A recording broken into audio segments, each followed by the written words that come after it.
আল্লাহর রাসূল সাল্লাল্লাহু আলাইহি ওয়াসাল্লাম মক্কার কাফেরদের মাধ্যমে নির্যাতিত হওয়ার পর মানুষের কাছে ইসলাম প্রচার যখন করছেন, মক্কার কুফাররা আল্লাহর রাসূলের উপর অতর্কিত হামলা নির্যাতন, এক পর্যায়ে আল্লাহর পক্ষ থেকে ওহী নাযিল হয়ে গেল, ইয়া রাসূলুল্লাহ, আপনি মক্কা থেকে মদিনায় হিজরত করে চলে যান।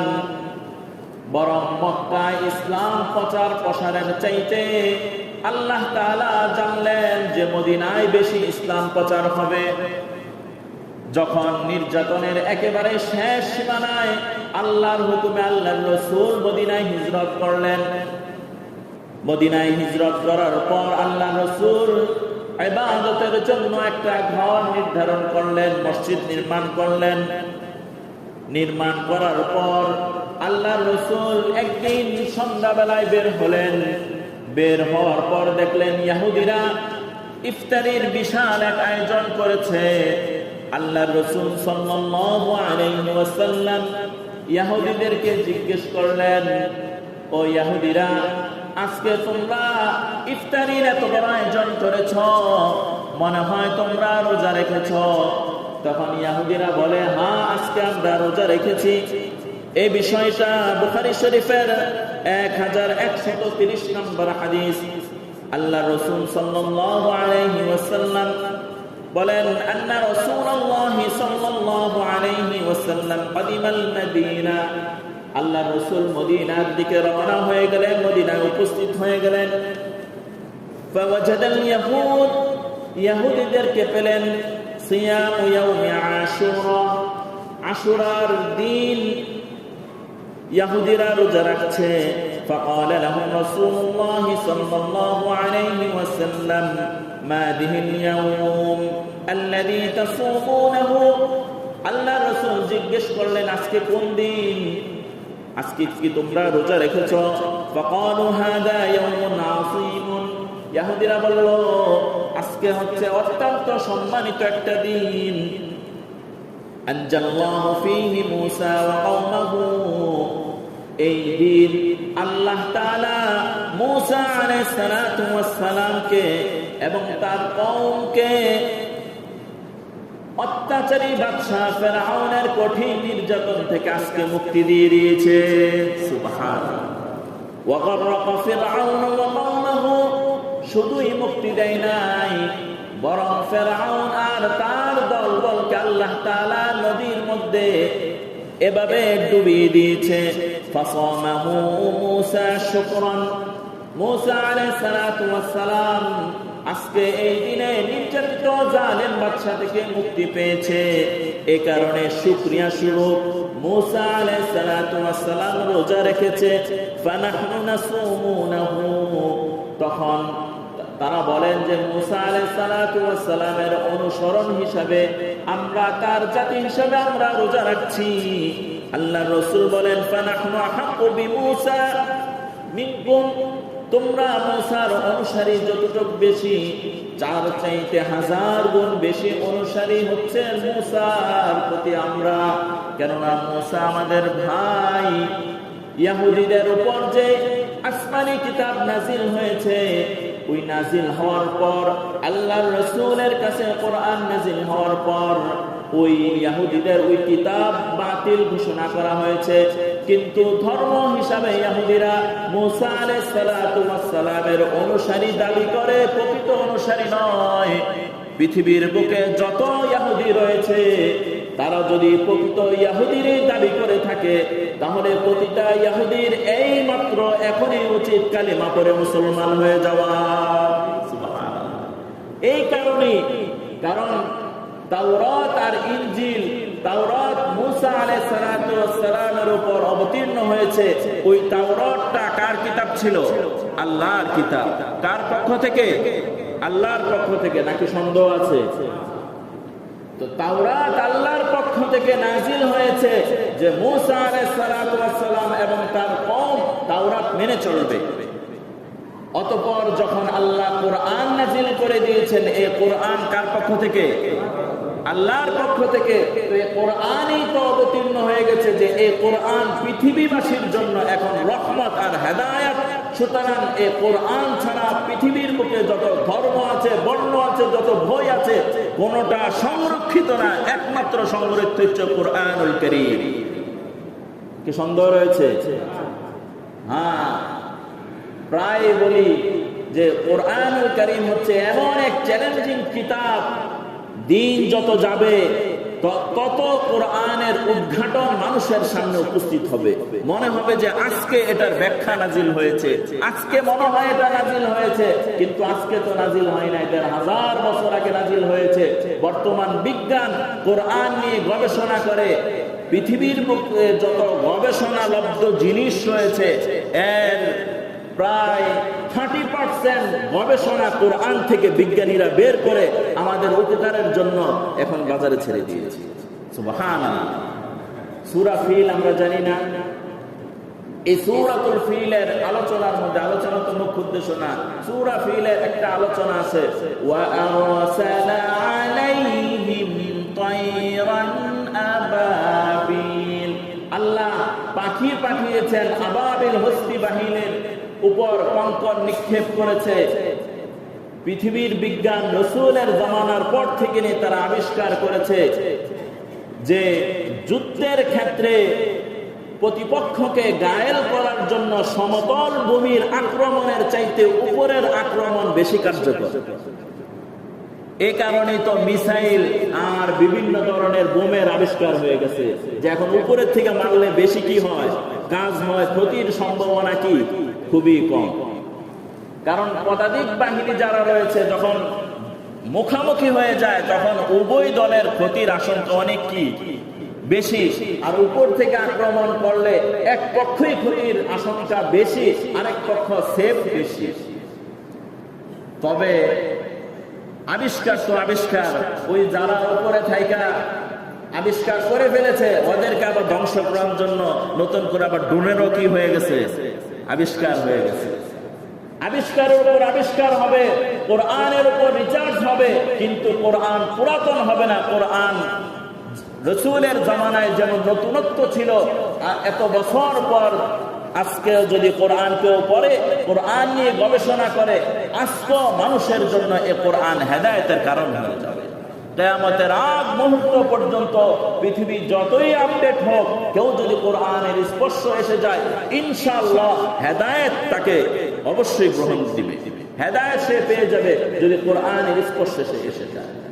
বলতেছিলাম মুরব্বি কইছে তাইলে তো আলেম বলছে, সুতরাং আলেমের ওই কথা গ্রহণযোগ্য না, পীরের ওই কথা গ্রহণযোগ্য না, নেতার ওই কথা গ্রহণযোগ্য না যেটা কোরআনে এবং হাদিসে বর্ণিত নাই। বলেন না ভাই? আলেমের ওই কথা গ্রহণ করা হবে না, আলেমের ওই কথা শুনতে আপনি বাধ্য না যেটা কোরআন এবং হাদিস এবং ইসলাম যেটা প্রমাণ বহন না করে, ওই কথা শোনা বাধ্য আপনি না। পীরের ওই কথা শোনা যাবে না যেটা কোরআন এবং হাদিসের বিরুদ্ধে চলে যায়, পীরের ওই কথা শোনা যাবে না। নেতার ওই বক্তব্য শোনা যাবে না, নেতার ওই আদেশ মানা যাবে না যেটা কোরআন এবং হাদিসের সাথে সাংঘর্ষিক। কি বলেন ভাই? মুহররম মাস সম্মানিত মাস, সম্মানিত মাসকে সম্মান দেওয়া এটা ঈমানি দায়িত্ব। বলতেছিলাম এই মুহররম মাসকে কেন্দ্র করে অনেক ঘটনা আপনার কানে কি আসবে। সুতরাং আমরা সঠিক সোর্স থেকে, সঠিক লাইন থেকে জ্ঞান আহরণ করি না। জ্ঞান আহরণ করার মহান এক ভান্ডার এখন তো ইন্টারনেট আর অনলাইন। বলেন না? কোন একটা বিষয় ঘটতে লাগলেন ইউটিউবে সার্চ দাও, দেখবেন এক বিষয় সার্চ দিবেন 100 মৌলবী 100 ধরনের কথা বলবেন, মানবেন কোনটা? তো আমাদের জ্ঞান আহরণের মাধ্যম এখন কি হয়ে গেছে? অনলাইন, ফেসবুক আর ইউটিউব হয়ে গেছে। জ্ঞান আহরণের মূল ধারা হচ্ছে কোরআন এবং হাদিস। এটার মূল ধারা শিখবেন কোথা থেকে? আলেম ওলার কাছ থেকে সামনে বসে তারপর শিখতে হবে। আলেম তো ভাই এভাবে আসবে, আলেম ওই ফেসবুক আর ইউটিউব আর গুগল আর টুইটার থেকে আসবে না। আলেম আসবে সিনা বসিনা। আল্লাহ তাআলা ওই ইলম সঠিক সোর্স থেকে ইলম গ্রহণ করার তৌফিক দান করেন। সুতরাং কোন ঘটনাকে সত্য মনে করব, যেটা সরাসরি। আলহামদুলিল্লাহ নাহমাদুহু ওয়া নাস্তাঈনুহু ওয়া নাস্তাগফিরুহু ওয়া নাউযু বিল্লাহি মিন শুরুরি আনফুসিনা ওয়া মিন সাইয়্যাতি আ'মালিনা। من يهده الله فلا مضل له ومن يضلله فلا هادي له ونشهد أن لا إله إلا الله وحده لا شريك له ونشهد أن سيدنا وسندنا وحبيبنا وطبيبنا وطبيب قلوبنا ومحبوبنا ومعشوقنا مقبرا وآمرا أرسله بالحق بشيرا ونذيرا وداعيا إلى الله بإذنه سراجا وقمرا منيرا. فقد قال الله تعالى في كلامه المجيد وفي فرقانه الحميد: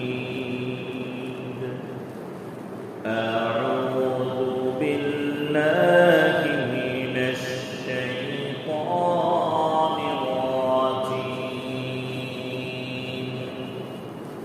بسم الله الرحمن الرحيم.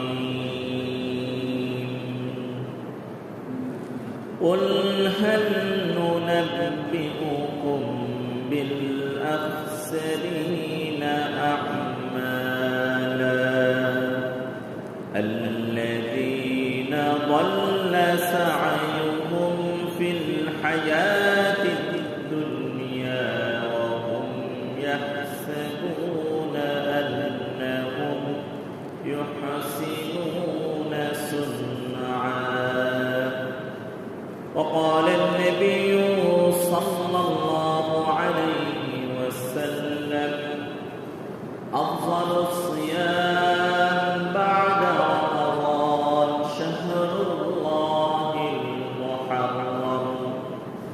رواه مسلم، أو كما قال عليه الصلاة والسلام. وقال تعالى في شان حبيبه: إن الله وملائكته يصلون على النبي يا أيها الذين آمنوا صلوا عليه وسلموا تسليما. اللهم صل على محمد وعلى آل محمد كما صليت على إبراهيم وعلى آل إبراهيم إنك حميد مجيد. اللهم بارك على محمد وعلى آل محمد كما باركت على إبراهيم وعلى آل إبراهيم إنك حميد مجيد. الحمد لله الحمد لله الحمد لله. সমস্ত প্রশংসা আছে মহান রব্বুল আলামিনের দরবারে, যে মহান মালিক অত্যন্ত দয়া করে মায়া করে ভালোবাসে। আল্লাহ রব্বুল আলামিনের ঘরে পবিত্রময় দিন জুমার দিন, জুমার সালাত আদায়ের লক্ষ্যে পৃথিবীর বুকে হাজারো লক্ষ কোটি মানুষের মধ্য থেকে আপনাকে আমাকে আল্লাহ তাআলা মুসলমানের ঘরে পাঠিয়ে মুসলমান বানিয়ে লক্ষ কোটি মুসলমানের মধ্য থেকে কোরআন এবং হাদিসের মজলিসে আল্লাহ তাআলা আপনাকে আমাকে বসিয়ে দিয়েছেন। সেই মহান রব্বুল আলামিনের দরবারে জবান খুলে কালিমাতে শুকর করি আলহামদুলিল্লাহ। আল্লাহ তাআলার অত্যন্ত দয়া ও ইহসান, আমরা এখন যে মাসটি অতিবাহিত করছি সেই মাস হচ্ছে আল্লাহ তাআলার মাস। বছরের মধ্যে 12টি মাস, এই 12টি মাসের মধ্য থেকে হাদিসের ভাষায় একটি মাস আল্লাহ বলেছেন এটা আমার মাস, সেই মাসের নাম হচ্ছে মুহররম মাস। যেমন ফজিলতপূর্ণ মাস হচ্ছে রমজানুল মুবারক, কিন্তু এ পর্যন্ত কোন ইসলামিক স্কলার, কোরআন এবং হাদিসের উপর পণ্ডিত, গবেষক, দার্শনিক, কোন আলেম, কোন হাদিস পবিত্র কোরআনুল কারীমের পূর্ণাঙ্গ আয়াত যতগুলো রয়েছে সব কিছু একসাথে করলো কোন ব্যক্তি এটা খুঁজে বের করতে পারবে না যে রমজান আল্লাহ বলেছেন আমার মাস। কোথাও নাই, কোথাও নাই। একমাত্র মুহররমের ক্ষেত্রে হাদিসে পাওয়া যায় আল্লাহ বলেন মুহররম আমার মাস। সুবহানাল্লাহ। বাবার সন্তান 5 জন। কয়জন? 5 জনকে বাবা মহব্বত করে, ভালোবাসে। বাবার মেয়ে 5 জন, এই 5 জনকে বাবা মা মহব্বত করে। কখনো কখনো বাবা অথবা মা খুব আদর করে ডাক দেয়, তুই আমার সন্তান, তুই আমার মেয়ে। তাহলে বাকিগুলোকে বাতিল। কখন একটা ছেলের কাজে সন্তুষ্ট হয়ে যায়, তখন বাবা ওই সন্তানকে বলে তুই তো আমার ছেলে, তো বাকিগুলো কি বাতিল? না, ওটার প্রতি ভালোবাসা মহব্বত একটু প্রকাশ পাইছে। বাকিগুলো আছে, এটা কি পেয়েছে? প্রকাশ পেয়েছে। তো আল্লাহ রাব্বুল আলামিন মুহররম মাসের ক্ষেত্রে বলেছেন যে এটা আমার মাস।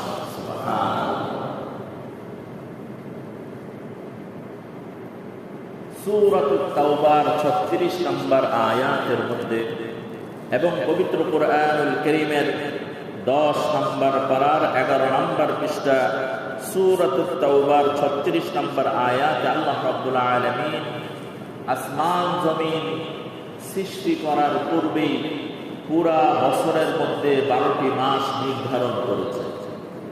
এর মধ্য থেকে 4টি মাস আল্লাহ তাআলার কাছে সম্মানিত মাস। ওই 4 মাসের মধ্য থেকে একটি মাস, সেই মাসের নাম হচ্ছে মুহররম মাস।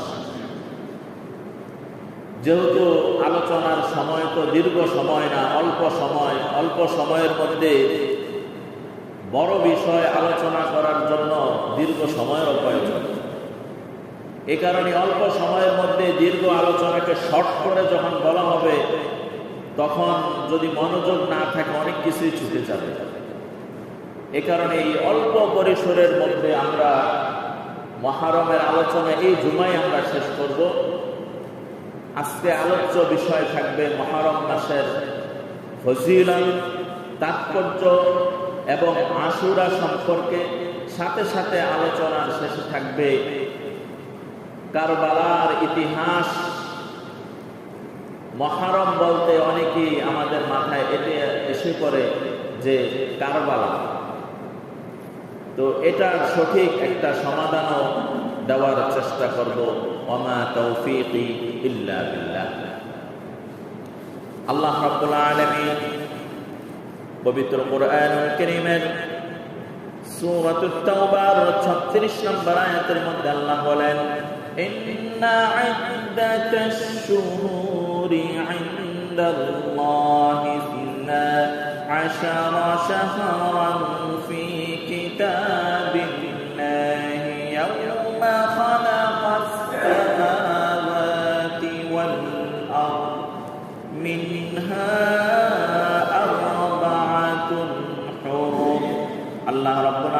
বলেন, মাস গণনার দিক থেকে আল্লাহ রাব্বুল আলামিন 12টা মাস নির্ধারণ করেছেন ফি কিতাবিল্লাহ, আল্লাহ তাআলার বিধানের মধ্যে। ইয়াউমা খালাকাস সামাওয়াতি ওয়াল আরদ, যেদিন থেকে আসমান আর জমিন সৃষ্টি করেছেন সেদিন থেকে আল্লাহ তাআলা মাস গণনার দিক থেকে 12টা মাস নির্ধারণ করে দিয়েছেন। মিনহা আরবাআতুন হুরুম, এই 12টা মাসের মধ্যে থেকে বিশেষ 4টা মাস রয়েছে। এই 4টা মাসকে আল্লাহ রাব্বুল আলামিন হারাম মাস বলেছেন। সুতরাং 4টা মাস আল্লাহ তাআলার কাছে অধিক সম্মানিত মাস। একটি মাস হচ্ছে রজব, জিলকাদা, জিলহজ্জা। আরেকটা যে মাস চলমান রয়েছে এটা হচ্ছে মুহররম মাস। সুতরাং মুহররম মাস হারাম মাস, সম্মানিত মাস। সুতরাং আমাদের জিন্দেগির এটা পণ হওয়া চাই। জিন্দেগির মধ্যে হাজার অপরাধ অন্যায় আমরা প্রতিনিয়ত করে ফেলি, কিন্তু আল্লাহ তাআলার মাস, সম্মানিত মাসের ক্ষেত্রে সমস্ত গুনাহ থেকে পরহেজ করা আমাদের ঈমানি দায়িত্ব। কি বলে? ঈমানি দায়িত্ব এটাও যে হারাম মাস, সম্মানিত মাসকে আমি সম্মান দিব। একজন সম্মানিত ব্যক্তিকে সম্মান দেওয়া এটা উপযুক্ত। এখন সম্মানিত ব্যক্তিকে কোনো ব্যক্তি যদি সম্মান না দেয়, যে দিল না, এতে কি তার মর্যাদা বেড়ে যাবে? আর সম্মানিত ব্যক্তিকে কেউ যদি সম্মান না দেয়, ওনার সম্মান কোনো দিক থেকে কমবে না। কি বলেন? যিনি না দিবে এটা ওনার ব্যর্থতা, যিনি সম্মানের আসনে অধিষ্ঠিত রয়েছেন, সম্মানের স্থানে যিনি বসা আছেন, উনি সম্মানের স্থানে অবশ্যই কি থাকবেন। সুতরাং সম্মানকে সম্মানিত করার মাধ্যমে সম্মান কমে না। যিনি সম্মান দেয় আল্লাহ তার সম্মানও কি করে দেয়? বাড়িয়ে দেয়। সুতরাং সম্মানিত মাসকে আমরা পাপী বান্দারা যদি সম্মান দেই, এতে করে আমাদের সম্মান কি কমবে না বাড়বে? বাড়বে। তো বলতেছিলাম আলোচনা শুরুতেই, তো আল্লাহ মুহররমকে বলেন যে মুহররম আমার মাস। আল্লাহ মুহররমকে ভালোবাসেন, এই কারণে আল্লাহর ভালোবাসার সাথে আমাদের ভালোবাসা যদি মিলে যায়, তো আমাদের মর্যাদা বাড়বে না কমবে? বাড়বে। সাথে সাথে আরেকটা বিষয় বলে রাখি, যে এই মুহররম মাস, যেই মাসটা রয়েছে, এই মাসকে কেন্দ্র করে ইতিহাসের পাতায় অনেকগুলো ঘটনা বর্ণিত রয়েছে। মুহাদ্দিসিনে কেরাম যারা রয়েছেন, কোরআনে একেবারে স্পষ্টভাবে একটা বা দুইটা ঘটনা স্পষ্টভাবে পাওয়া যায়। এর মধ্যে থেকে একটি ঘটনা হচ্ছে হযরত নূহ আলাইহিস সালাতু ওয়াস সালামের জামানায় যখন মহাপ্লাবন হলো, পুরা পৃথিবী, পূর্ণ পৃথিবী নয় বরং গোটা শহর যখন পানিতে ভরে গেল, তখন ওই নূহ আলাইহিস সালাতু ওয়াস সালামের এই আযাব থেকে নূহ আলাইহিস সালাতু ওয়াস সালামের কিস্তি মালয়েশিয়ার জুদি পাহাড়ে যখন অবস্থান করলেন, ওই অবস্থানের দিন তারিখটা ছিল 10ই মুহররম। এটা কোরআনে আছে। এটা ছাড়া হাদিসের মধ্যে আরো 2-3টা ঘটনা বেশি থেকে বেশি পাওয়া যায়। এবারে সব মিলাইলে সহিহ ঘটনা 3টা থেকে 4টা ঘটনা পাওয়া যায়, সহিহ ঘটনা। এছাড়া হাজারো ঘটনা বর্ণিত রয়েছে, সবগুলো গল্প কাহিনী আর বানোয়াট কিচ্ছা। বুঝে আসছে ভাই? গল্প কাহিনী আর বানোয়াটি কিচ্ছা, যেগুলোর সঠিক রেফারেন্স, সঠিক তথ্য কোরআন হাদিসে স্পষ্টভাবে নাই। যদি জিজ্ঞেস করা হয়, এই যে বিশাল যে ঘটনা বললেন, যে বলছে সেও কাঁদতে কাঁদতে শেষ, আর যারা শুনলো এরাও কাঁদতে কাঁদতে শেষ। জিজ্ঞেস যদি করেন পাইলেন কোথায়, কব আমার দাদাই কইছে, নাইলে কব পীরে কইছে, নাইলে কব অমুক মুরব্বী কইছে, নাইলে কব অমুক আলেম বলছে। সুতরাং আলেমের ওই কথা গ্রহণযোগ্য না, পীরের ওই কথা গ্রহণযোগ্য না, নেতার ওই কথা গ্রহণযোগ্য না, যেটা কোরআনে এবং হাদিসে বর্ণিত নাই। বলেন না ভাই? আলেমের ওই কথা গ্রহণ করা হবে না, আলেমের ওই কথা শুনতে আপনি বাধ্য না, যেটা কোরআন এবং হাদিস এবং ইসলাম যেটা প্রমাণ বহন না করে, ওই কথা শোনা বাধ্য আপনি না। পীরের ওই কথা শোনা যাবে না যেটা কোরআন এবং হাদিসের বিরুদ্ধে চলে যায়। পীরের ওই কথা শোনা যাবে না, নেতার ওই বক্তব্য শোনা যাবে না, নেতার ওই আদেশ মানা যাবে না যেটা কোরআন এবং হাদিসের সাথে সাংঘর্ষিক। কি বলেন ভাই? মুহররম মাস সম্মানিত মাস, সম্মানিত মাসকে সম্মান দেওয়া এটা ঈমানি দায়িত্ব। বলতেছিলাম এই মুহররম মাসকে কেন্দ্র করে অনেক ঘটনা আপনার কানে কি আসবে। সুতরাং আমরা সঠিক সোর্স থেকে, সঠিক লাইন থেকে জ্ঞান আহরণ করি না। জ্ঞান আহরণ করার মহান এক ভান্ডার এখন তো ইন্টারনেট আর অনলাইন, বলেন না? কোন একটা বিষয় ঘটতে লাগলেন ইউটিউবে সার্চ দাও, দেখবেন এক বিষয় সার্চ দিবেন 100 মৌলবী 100 ধরনের কথা বলবেন, মানবেন কোনটা? তো আমাদের জ্ঞান আহরণের মাধ্যম এখন কি হয়ে গেছে?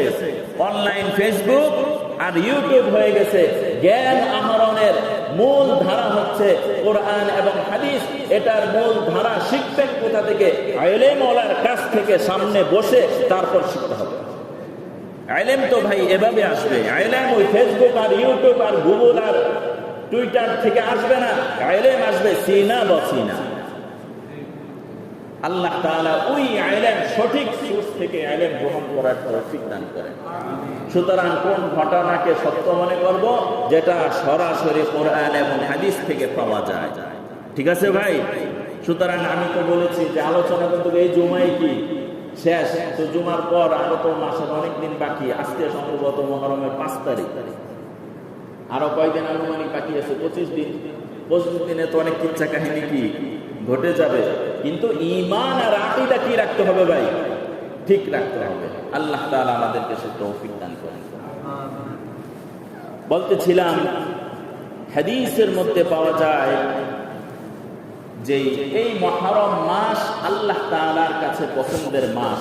এই মাসে আমরা কি আমল করব? তো এই মাসটা অত্যন্ত তাৎপর্য মাস, এটা আল্লাহ পছন্দ করেছেন। এই মাসে কি কি আমল করতে পারি? কোরআন এবং হাদিসের মাধ্যমে যতটুকু বোঝা যায় যে এই মাসের মধ্যে অন্যতম একটি আমল, সেটা হচ্ছে রোজা রাখা। রোজা রাখার আমল বিশেষভাবে স্পষ্টভাবে বর্ণিত রয়েছে। মুসলিম শরীফের এক হাদিস আমি খুতবার শুরুতে তেলাওয়াত করেছি।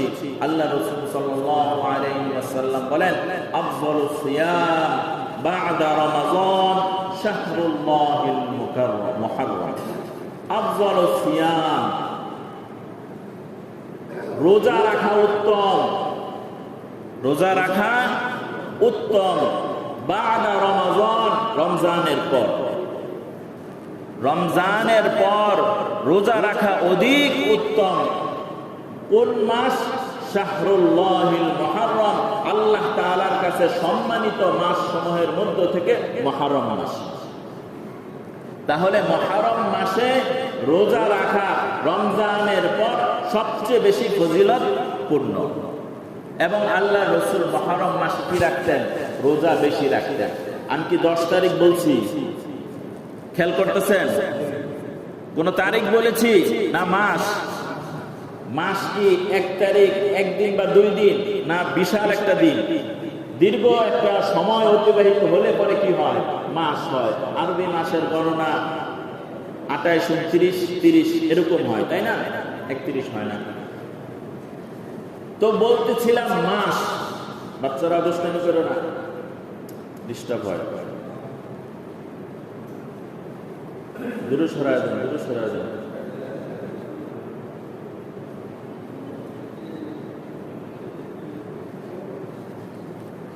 আল্লাহ, বলতেছিলাম মাসে রোজা রাখা উত্তম। রমজানের পর শ্রেষ্ঠতম রোজা মুহররম মাসের রোজা। আপনারা এটাও শুনেছেন যে হাদিসের মধ্যে রয়েছে শাবান মাসে আল্লাহ তাআলা কি, আল্লাহ রাসূল কি রাখতেন? অধিক পরিমাণে রোজা রাখতেন। আবার এখানে শুনতে পাইলেন মুহররম মাসে রোজা রাখা কি বেশি ফজিলতপূর্ণ। তাহলে এবং মুহররম মাসে রাসূল রোজা রাখার কথা বলেছেন, তাহলে উভয় হাদিস তো সাংঘর্ষিক হয়ে গেল। সমাধান কি? সমাধান হচ্ছে রমজানের রোজা ফরজ হওয়ার আগে মুহররমের রোজা ফরজ ছিল। গোড়ার কথা বলতেছি, রমজানের রোজা ফরজ হওয়ার আগে কোন রোজা ফরজ ছিল? মুহররমের রোজা ফরজ ছিল। অতঃপর রমজানের রোজা যখন ফরজ হয়ে গেল, এর আগ থেকে আল্লাহর রাসূল কি রাখতে শুরু করলেন? শাবান মাসের রোজা রাখতে শুরু করলেন। অতঃপর এই হাদিস যখন বর্ণিত হয়েছে, এর পরের মুহররম মাস আল্লাহ রাসূল আর পান নাই। বুঝে আসছে ভাই? আল্লাহ রাসূল যদি হায়াতে থাকতেন তো দেখতে পাইতেন যে মুহররম মাসের কত গুরুত্ব, মুহররম মাস আল্লাহ রাসূল কত রোজা রাখতেন, কত আমল করতেন, হাজারো হাদিস তখন কি আসতো। তো আল্লাহ রাসূলের হায়াতে ছিলেন না, তবে আল্লাহ রাসূল এতটুকু বলে গেছেন, এটাই আমাদের জন্য যথেষ্ট যে মুহররম এটা সম্মানিত মাস, সুতরাং আমাদের সম্মানিত মাসকে সম্মান করা এটা আমাদের ঈমান বৃদ্ধির কারণ হবে। আল্লাহ তাআলা আমাদেরকে মুহররম মাসকে সম্মানিত মাস হিসাবে গণনা করার তৌফিক দান করেন। বলতেছিলাম, তাহলে এই মুহররম মাসে সাধারণত আমরা অনেকে দেখি রোজা রাখি। রোজা রাখার ক্ষেত্রে সাধারণত আমি প্রায় বলে থাকি, আল্লাহ রাসূল যেভাবে রোজা রাখতেন ওইভাবে রোজা রাখলে এক তো মুহররম মাসের রোজা আদায় হয়ে গেল, আরেকটা সুন্নতের কি হলো? আদায় হয়ে গেল। তো আমরা মাসের 13, 14, 15 তারিখ, এটাকে বলা হয় আইয়ামে বীজ। এই দিন তারিখগুলো হিসাব করে আমরা রোজা রাখতে পারি। সাথে সাথে সপ্তাহের মধ্যে সোমবার, বৃহস্পতিবার আমরা রোজা রাখতে পারি। আর যদি সম্ভব হয়, যদি রোজা রাখতে যদি আপনার ভালো লাগে, রোজা রাখলে আপনি যদি অসুস্থ না হয়ে যান, তাহলে মুহররম মাসে বেশি রোজা রাখার চেষ্টা করব ইনশাআল্লাহ। এবার 10ই মুহররম। মুহররম মাস তো এমনি সম্মানিত, তার মধ্য থেকে অন্যতম একটা দিন রয়েছে, সেটা হচ্ছে 10ই মুহররম। আল্লাহ রাসূল সাল্লাল্লাহু আলাইহি ওয়াসাল্লাম মক্কার কাফেরদের মাধ্যমে নির্যাতিত হওয়ার পর মানুষের কাছে ইসলাম প্রচার যখন করছেন, মক্কার কুফাররা আল্লাহর রাসূলের উপর অতর্কিত হামলা, নির্যাতন। এক পর্যায়ে আল্লাহর পক্ষ থেকে ওহী নাযিল হয়ে গেল, ইয়া রাসূলুল্লাহ, আপনি মক্কা থেকে মদিনায় হিজরত করে চলে যান। বরং মক্কায় ইসলাম প্রচার প্রসারের চাইতে আল্লাহ তাআলা জানলেন যে মদিনায় বেশি ইসলাম প্রচার হবে। যখন নির্যাতনের একেবারে শেষ সীমানায় আল্লাহর হুকুমে আল্লাহর রাসূল মদিনায় হিজরত করলেন। মদিনায় হিজরত করার পর আল্লাহর রাসূল ইবাদতের জন্য একটা ঘর নির্ধারণ করলেন, মসজিদ নির্মাণ করলেন। নির্মাণ করার পর আল্লাহর রাসূল একদিন সন্ধ্যাবেলায় বের হলেন। বের হওয়ার পর দেখলেন ইহুদিরা ইফতারির বিশাল এক আয়োজন করেছে। আল্লাহর রাসূল সাল্লাল্লাহু আলাইহি ওয়াসাল্লাম ইহুদিদেরকে জিজ্ঞেস করলেন, ও ইহুদিরা, আজকে তোমরা ইফতারির এত বড় আয়োজন করেছ, মনে হয় তোমরা রোজা রেখেছ। তখন ইহুদিরা বলে, হ্যাঁ, আজকে আমরা রোজা রেখেছি। এই বিষয়টা বুখারী শরীফের 1130 নম্বর হাদিস। আল্লাহ রাসূল সাল্লাল্লাহু আলাইহি ওয়াসাল্লাম বলেন, আন্না রাসূলুল্লাহ সাল্লাল্লাহু আলাইহি ওয়াসাল্লাম কদিমাল মদিনা। আল্লাহ রাসূল মদিনার দিকে রওনা হয়ে গেলেন, মদিনায় উপস্থিত হয়ে গেলেন। ফাওয়াজাদাল ইয়াহুদ, ইহুদিদেরকে পেলেন সিয়াম ইয়াউমি আশুরা, আশুরার দিন ইহুদিরা রোজা রাখছে। فقال لهم رسول الله صلى الله عليه وسلم ما به اليوم الذي تصومونه। আল্লাহ রাসূল জিজ্ঞেস করলেন, আজকে কোন দিন, আজকে কি তোমরা রোজা রেখেছো? فقالوا هذا يوم عظيم। ইহুদিরা বলল, আজকে হচ্ছে অত্যন্ত সম্মানিত একটা দিন। আনজাল্লাহু ফীহি মূসা ওয়া কওমাহু। এই দিন আল্লাহ তাআলা মূসা আলাইহিস সালাতু ওয়াস সালামকে এবং তার কওমকে অত্যাচারী বাদশা ফেরাউনের কঠিন নির্যাতন থেকে আজকে মুক্তি দিয়ে দিয়েছে। সুবহানাল্লাহ। ওয়া গররাকা ফিরআউন ওয়া কওমাহু, শুধুই মুক্তি দেয় নাই, বরং ফেরাউন আর তার দলবলকে আল্লাহ তাআলা নদীর মধ্যে এভাবে ডুবিয়ে দিয়েছে। ফাসামাহু মূসা শুকরান, মূসা আলাইহিস সালাতু ওয়াস সালাম আজকে এই দিনে নির্যাতিত জালেম বাদশা থেকে মুক্তি পেয়েছে। এই কারণে শুকরিয়া স্বরূপ মূসা আলাইহিস সালাতু ওয়াস সালাম রোজা রেখেছে। ফানাহনু নাসুমুনাহু, তখন তারা বলেন যে মূসা আলাইহিস সালাতু ওয়াস সালামের অনুসরণ হিসাবে আমরা তার জাতি হিসাবে আমরা রোজা রাখছি। আল্লাহর রাসূল বলেন ফানাহনু আহাক্কু বিমূসা মিনকুম, তোমরা মূসার অনুসারী যতটুকু বেশি, চার চাইতে 1000 গুণ বেশি অনুসারী হচ্ছে মূসার প্রতি আমরা, কেননা মূসা আমাদের ভাই। ইহুদিদের উপর যে আসমানি কিতাব নাজিল হয়েছে, ওই নাজিল হওয়ার পর আল্লাহর রাসূলের কাছে কোরআন নাজিল হওয়ার পর ওই ইহুদিদের ওই কিতাব বাতিল ঘোষণা করা হয়েছে। কিন্তু ধর্ম হিসাবে ইহুদিরা মূসা আলাইহিস সালাতু ওয়াস সালামের অনুসারী দাবি করে, প্রকৃত অনুসারী নয়। পৃথিবীর বুকে যত ইহুদি রয়েছে তারা যদি প্রকৃত ইহুদিরই দাবি করে থাকে, তাহলে প্রতিটা ইহুদির এই মাত্র এখনই উচিত কালিমা পড়ে মুসলমান হয়ে যাওয়া। সুবহানাল্লাহ। এই কারণে, কারণ তাওরাত আর ইনজিল, তাওরাত মূসা আলাইহিস সালাতু ওয়াস সালামের উপর অবতীর্ণ হয়েছে। ওই তাওরাতটা কার কিতাব ছিল? আল্লাহর কিতাব। কার পক্ষ থেকে? আল্লাহর পক্ষ থেকে, নাকি সন্দেহ আছে?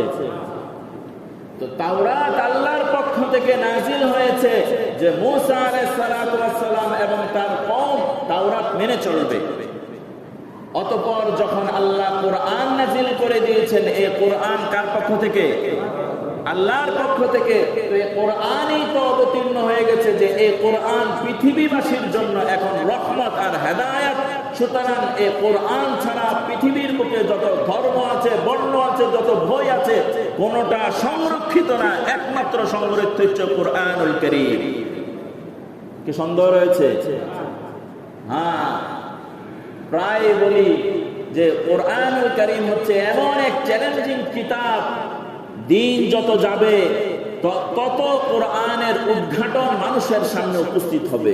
মনে হবে যে আজকে এটার ব্যাখ্যা নাজিল হয়েছে, আজকে মনে হয় এটা নাজিল হয়েছে, কিন্তু আজকে তো নাজিল হয় না, এটা 1000 বছর আগে নাজিল হয়েছে। বর্তমান বিজ্ঞান কোরআন নিয়ে গবেষণা করে, পৃথিবীর বুকে যত গবেষণালব্ধ জিনিস রয়েছে এর প্রায় 30% গবেষণা কোরআন থেকে বিজ্ঞানীরা বের করে আমাদের উপকারের জন্য এখন বাজারে ছেড়ে দিয়েছে। সুবহানাল্লাহ। সূরা ফিল আমরা জানি না, এই সূরাতুল ফিলের আলোচনার মধ্যে, আলোচনা তো মুখ্য উদ্দেশ্য না, সূরা ফিলের একটা আলোচনা আছে, ওয়া আরসালা আলাইহিম তায়রান আবাবিল, আল্লাহ পাখি পাঠিয়েছেন, আবাবিল হস্তি বাহিনীর উপর কঙ্কর নিক্ষেপ করেছে।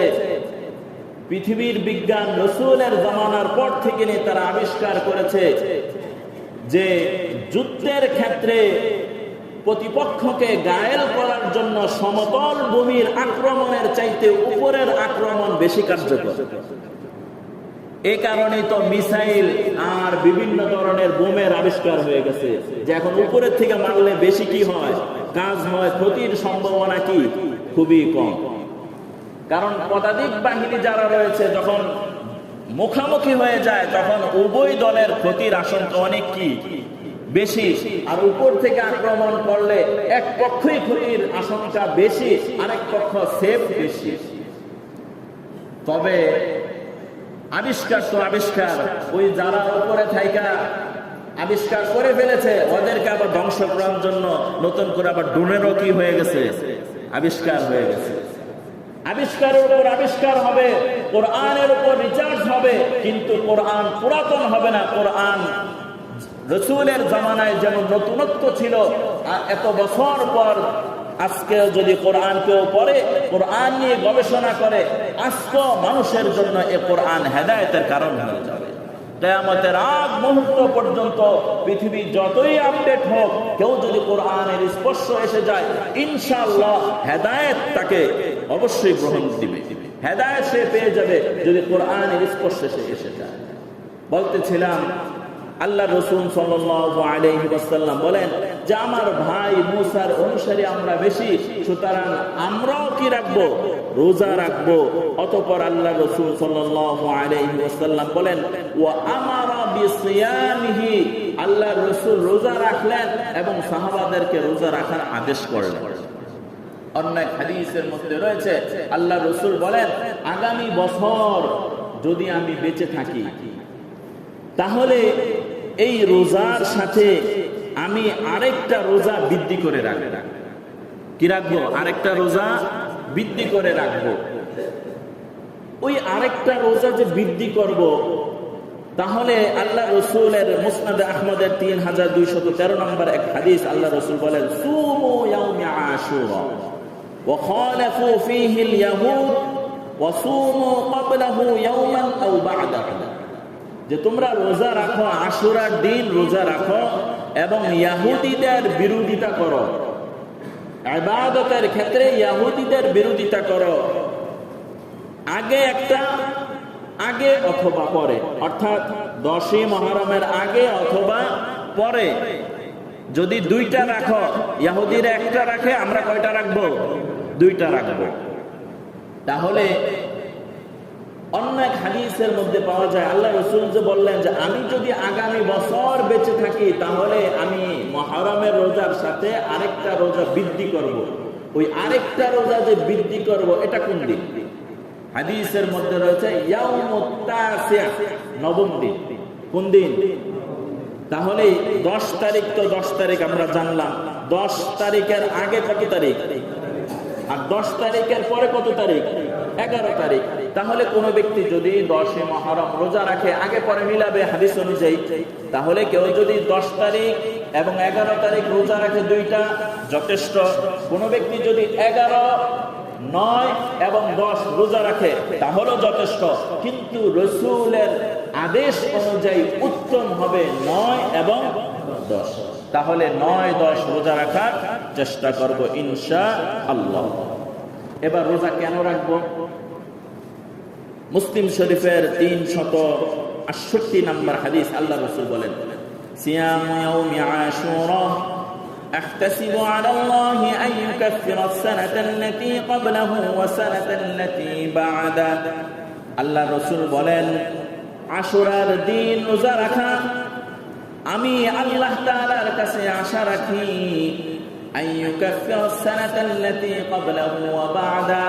আল্লাহ রাব্বুল আলামিন ওই আশুরার দিন রোজা রাখার কারণে ওই ব্যক্তির পিছনের 1 বছরের গুনাহ এবং সামনের 1 বছরের গুনাহ আল্লাহ তাআলা মাফ করে দিবে।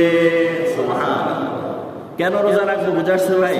আল্লাহ তাআলা 1 বছরের আগের এবং পরের গুনাহ মাফ করে দিবে একটা রোজা। সুবহানাল্লাহ। তাহলে আশুরার রোজার ফজিলত কি? 1 বছরের গুনাহ মাফ। 1 দিনের রোজা 1 বছরের গুনাহ মাফ। সুবহানাল্লাহ। আমাদের জিন্দেগিতে গুনাহ কাজ বেশি করি নাকি সওয়াবের কাজ বেশি করি? গুনাহ কাজ বেশি করি। আল্লাহ রাসূল যার শুরু থেকে নিয়ে শেষ পর্যন্ত সওয়াবের উপর সওয়াব, সাহাবায়ে কেরাম যারা নেকের উপর প্রতিষ্ঠিত, এদের আমল যদি আমরা দেখি, ওই তুলনায় আমরা কোনো আমলই করি না। বলেন না ভাই? ওই তুলনায় আমরা কি করি না? কোনো আমলই করি না। তবে আমাদের জন্য মাঝে মাঝে অফার আসে যে বান্দা যদি একটা রোজা রাখো, তাহলে তোমার পিছনের 1 বছরের গুনাহ মাফ করে দেবে। যদি একটা রোজা রাখো, আগামী 1 বছরের গুনাহ আমি তোমাকে মাফ করে দেব। এই যে ফজিলত শুনাইলাম, এর মধ্যে থেকে মানুষ আবার কিছু এশকাল করে, প্রশ্ন তোলে। এই প্রশ্নের কিছু উত্তরও দেয়। কারণ ওয়াজ শুনে তো আপনারা বাড়িতে যা বলবেন, সব কি আর ভালো নেই, দুষ্ট কিছু আছে না? এশকাল করবে, এশকাল করবে। আগামী বছর আমি বাঁচবো না বাঁচবো, ঠিক আছে, তা আগামী বছর তো আমি কোনো গুনাহই করি নাই, তাহলে আগামী বছরের গুনাহ কিভাবে মাফ হয়? বুঝেন নাই? যদি 2024 সালে আমরা রোজা রাখি তাহলে এই হাদিস অনুযায়ী 2023 সালের গুনাহ মাফ। কি বলেন? এই যদি মুহররমের রোজাটা রাখি তাহলে 2025 সালের গুনাহ কি মাফ। বলতে পারেন 2025 সালে তো গুনাহই করি নাই। উত্তর এটা এটা এটা একটা প্রশ্ন। আরেকটা প্রশ্ন হচ্ছে, হুজুর রমজানে যে ফজিলতের কথা শুনাইছেন তখনই তো সব গুনাহ কি করে দিছি, মাফ করে দিছি। আর রিসেন্টলি যারা হজ করে এসেছে, হজ করার অর্থ হচ্ছে কোন হাজি যদি হজ্জে মাবরুরা করে সে যেন মায়ের পেট থেকে এখন মাত্র বের হইল, জিলহজ মাস শেষ হয়েছে নাকি বছর শেষ হয়েছে, জিলহজ মাস শেষ হয়েছে, হাজি সাহেব আমি তো পুরা নিষ্পাপ। এত ফজিলতপূর্ণ, তাহলে পিছনের গুনাহ তো নাই। মুহাদ্দিসিনে কেরাম এই যে দুইটা প্রশ্ন, এই দুই প্রশ্নের উত্তর একটা, সেটা হচ্ছে বান্দার যদি গুনাহ না থাকে তো আল্লাহ তাআলা বান্দার মর্যাদা বাড়াইতে থাকে। সুবহানাল্লাহ। আগামী 1 বছর আপনি গুনাহ করেন নাই তো আপনার হায়াত যদি না থাকে 1 বছরের নেকি আল্লাহ আপনার আমলনামায় দিয়ে দিবে। পিছনের 1 বছরের আপনার কোনো গুনাহ নাই। এখানে আমার সামনে যারা উপস্থিত সবাই নিষ্পাপ মাসুম আল্লাহর ওলি।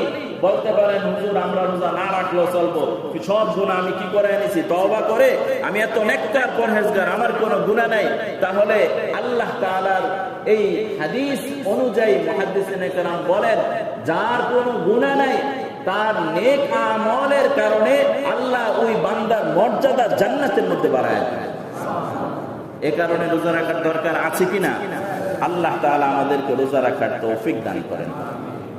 সর্বশেষ এই 10ই মুহররম কারবালাকে কেন্দ্র করে বিশেষ করে মিডিয়া যারা রয়েছে, অজ্ঞ মূর্খ যাদের কোরআন এবং হাদিসের উপর জ্ঞান নাই, একজন সাংবাদিক কোরআন এবং হাদিসের উপর বেশি জ্ঞান রাখে না একজন আলেম যিনি কোরআন এবং হাদিসের উপর বেশি জ্ঞান রাখেন?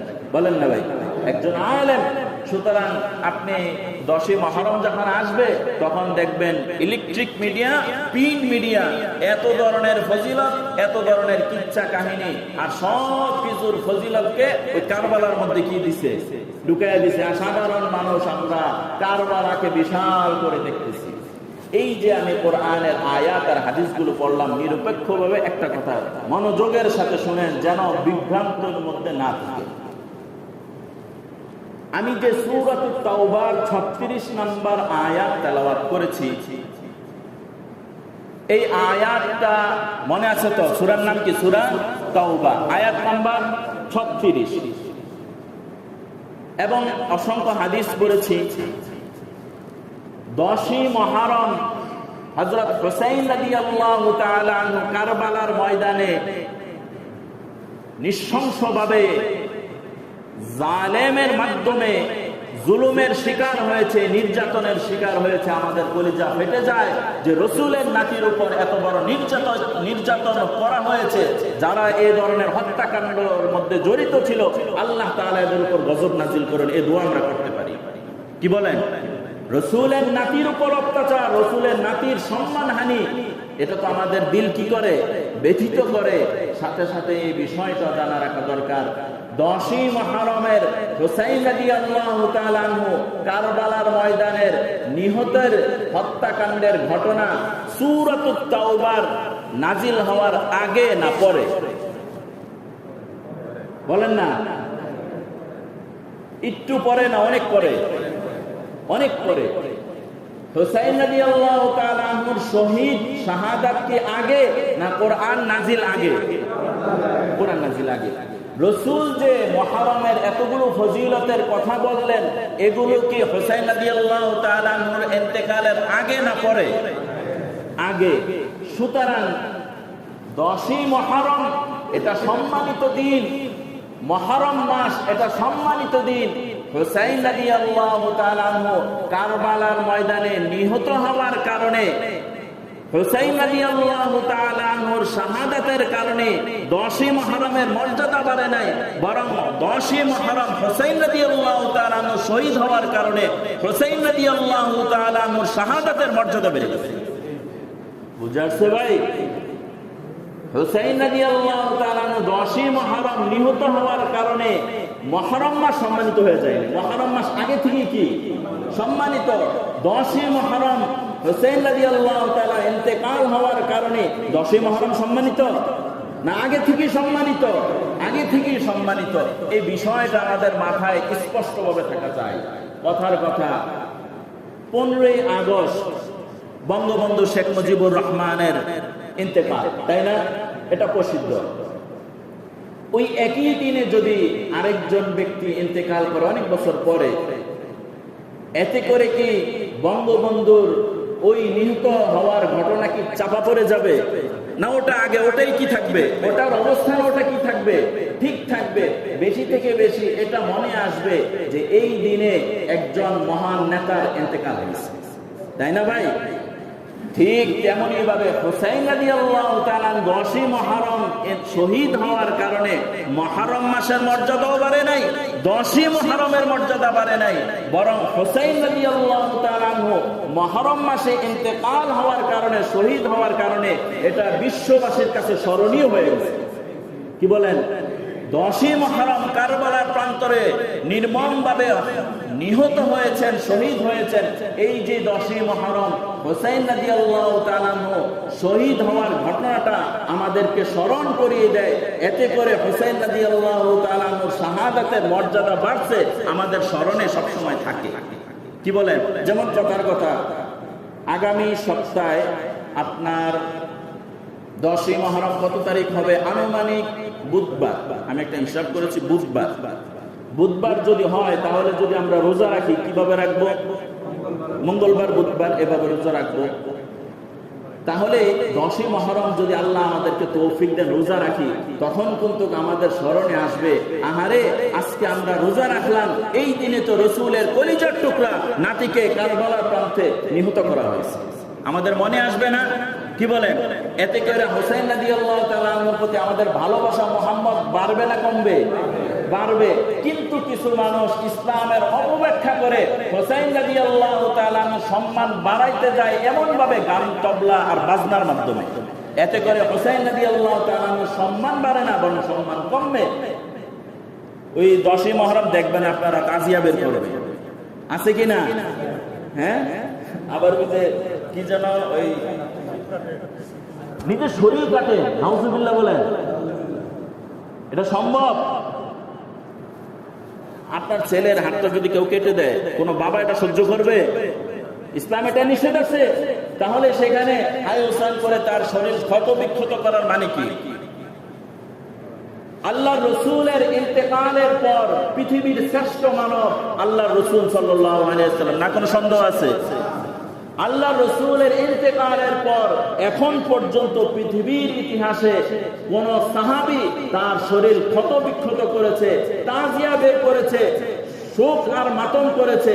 বর্তমান 10ই মুহররম যেই কার্যকলাপগুলো করতেছে, সাহাবাই কেরাম এ ধরনের কোন কর্মকাণ্ড করে নাই, ইতিহাসের কোনো কথাও পাওয়া যাবে না। তাহলে আসে কোথা থেকে? তাহলে যেই জিনিস সাহাবাই কেরাম করে নাই, আল্লাহ রসুল করতে এগুলো নিষেধ করেছে, এগুলো আজকে ধর্মের নামে চালায় দেওয়া হচ্ছে।